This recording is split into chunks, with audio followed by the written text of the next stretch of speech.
Les intérêts spécifiques de Théo et de Lumi, tous deux autistes. Théo, lui, ne parlait pas tout de suite. Ses parents l'attendaient, s'inquiétaient parfois, mais lui avait une autre façon de découvrir le monde.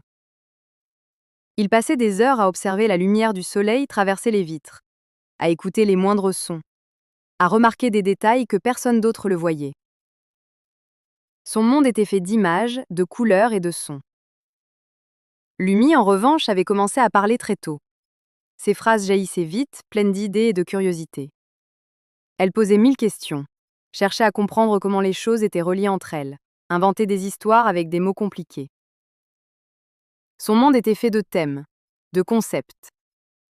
Les anciens du village disaient que ces différences étaient comme deux chemins d'un même grand spectre appelé l'autisme. Certains enfants, comme Théo, développaient une pensée visuelle très forte. Leur clé était celle de la perception. Ils avaient souvent des passions intenses pour les lumières, les couleurs, les sons.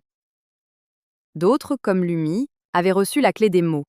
Leur force résidait dans les concepts, les connaissances, les liens entre les idées.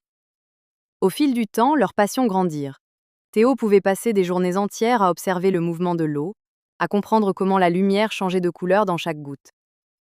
Lumi, elle, collectionnait des livres et pouvait expliquer en détail l'histoire des volcans, les systèmes politiques ou les mystères du langage. Tous deux avaient des intérêts intenses, mais pas de la même nature. Théo parlait en images, décrivant des couleurs et des formes. Lumi parlait en mots, utilisant des analogies et des concepts. Les adultes du village comprirent alors quelque chose d'important. L'autisme n'est pas uniforme. Deux enfants, portant le même diagnostic, pouvaient pourtant avoir des forces et des sensibilités très différentes. Certains pensaient en images, d'autres en mots. Mais tous apportaient une vision unique et précieuse du monde.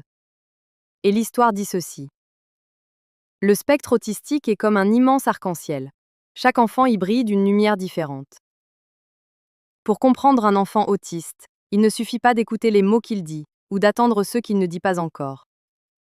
Il faut surtout apprendre à voir le monde à travers sa manière à lui de ressentir, de penser et de rêver. En conclusion, comme vous l'avez vu dans cette histoire, l'autisme n'a pas une seule couleur, une seule forme, ni une seule voix. Chaque enfant, chaque personne autiste développe ses propres forces, ses propres intérêts et sa manière unique de voir le monde. Certains apprennent en images, s'ils ont connu un retard de langage, d'autres à travers les mots, pour ceux sans retard de langage. Certains observent les moindres détails, d'autres construisent des idées et des concepts. Et tous apportent une richesse précieuse dès qu'on prend le temps d'écouter et de comprendre.